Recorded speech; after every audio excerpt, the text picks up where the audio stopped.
अस्सलाम वालेकुम। मैं हूं सैयद हुज़ैफ़ अहमद, आपकी खिदमत में हाज़िर होता हूं एक नई केएसई 100 इंडेक्स वीडियो के साथ।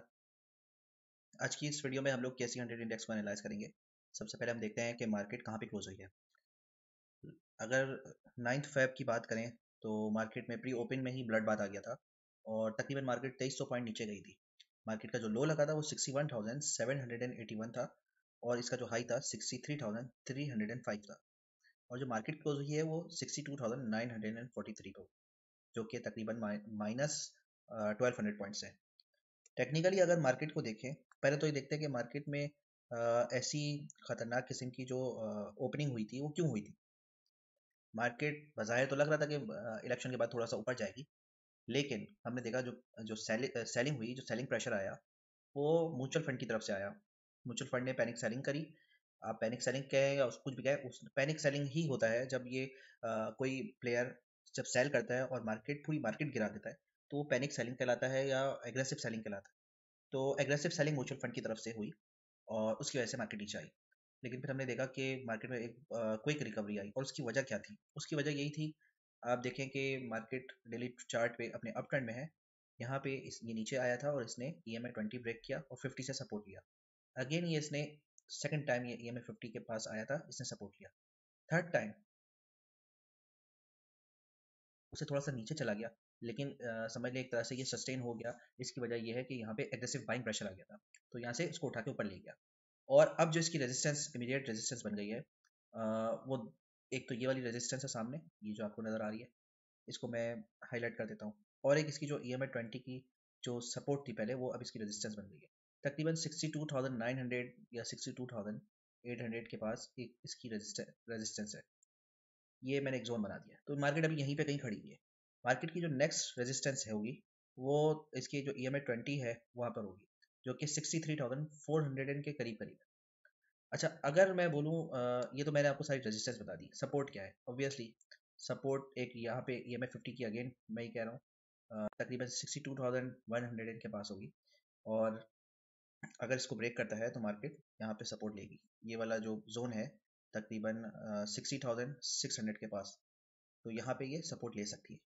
ऑल्दो अगर इसने EMA 50 ब्रेक किया तो इसके चांसेस है कि मार्केट मज़ीद काफ़ी नीचे जाए। और अगर इन सारी सपोर्ट्स को पे जो पिवटल सपोर्ट है डेली चार्ट पे, अगर इस पे सपोर्ट नहीं लिया मार्केट ने, तो अपने EMA 100 पे जाएगा, जो कि काफ़ी नीचे है, तकरीबन 58,500 के पास है। लेकिन अगर मैं अपनी बात करूँ तो मुझे नहीं लगता कि मार्केट इतना नीचे जाएगी। मार्केट में जो एग्रेसिव सेलिंग आनी थी वो आ गई।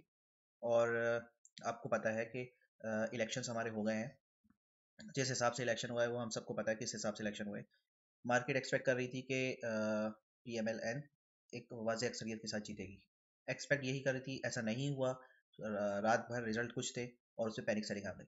और उसके बाद से आपने देखा जैसे जैसे रिजल्ट्स चेंज होते चले गए और PMLN के फेवर में होते चले गए, मार्केट हमारी रिकवर होना शुरू हो गई। तो मार्केट में जो प्लेयर्स हैं और समझ लें कि वो फेवर में है PMLN। अब अगर यहाँ पे सिचुएशन आ गई कि अगर PMLN आ जाती है किसी भी तरीके से, तो ये मार्केट के लिए पॉजिटिव है। और जब ये मार्केट के लिए पॉजिटिव होगा, इसमें भी देखें प्लेयर्स है, कुछ प्लेयर्स के लिए पॉजिटिव है, कुछ प्लेयर्स के लिए नेगेटिव है, लेकिन मैं कहता हूँ ओवरऑल पॉजिटिव एक न्यूज़ है। तो ये मार्केट को यहाँ से फिर उठा देगी और फिर ये हो सकता है अपना अप ट्रेंड मेंटेन कर ले। तो ये मैंने आप लोग को सपोर्ट रेजिस्टेंस बता दी, थोड़ी सी चीज़ बता दी। एक एक रेजिस्टेंस की ये भी है 63,400 के पास। यहाँ पे मैं सारी चीज़ें आप लोग को सारी सपोर्ट रेजिस्टेंस मेंशन कर देता हूँ। और सपोर्ट को मैं ग्रीन कलर से मेंशन कर देता हूँ, रेजिस्टेंस को मैं रेड कलर से मेंशन कर देता हूँ।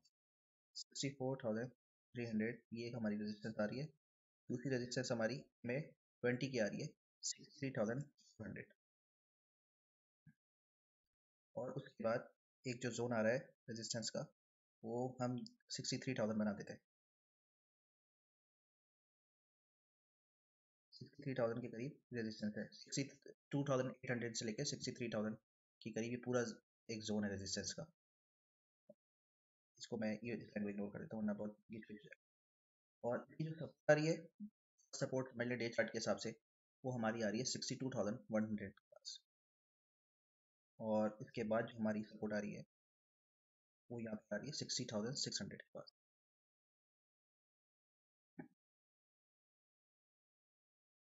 अच्छा, अब कुछ इंडिकेटर्स को मैं बंद कर देता हूँ ताकि आप लोगों को सपोर्ट और रेजिस्टेंस का पता लग जाए।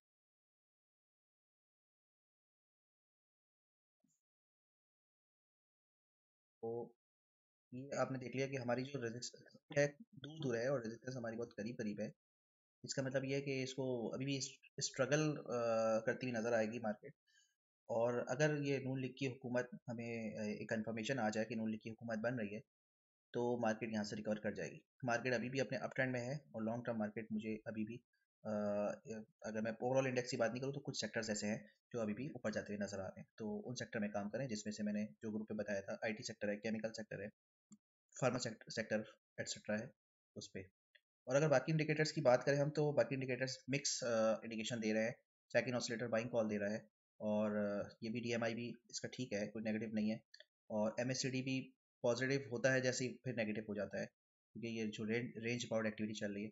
और आरएसआई भी कोई इतना ज़्यादा ना ओवर बाउंड है ना ओवर सोल्ड है, एक मिक्स समझ लें, एक न्यूट्रल इंडिकेशन है। तो ये ओवरऑल सिनेरियो थी, टेक्निकल एनालिसिस जो डे चार्ट के हिसाब से मैंने आप लोगों को बताई। पैनिक की अब कोई ज़रूरत नहीं है, पहले भी नहीं थी, अब कोई पैनिक की ज़रूरत नहीं है। और जो भी काम करें आप लोग स्टॉप लॉस के साथ करें। उम्मीद है कि आप लोग को वीडियो पसंद आई होगी। अब तक के लिए इतना ही, अल्लाह हाफिज़।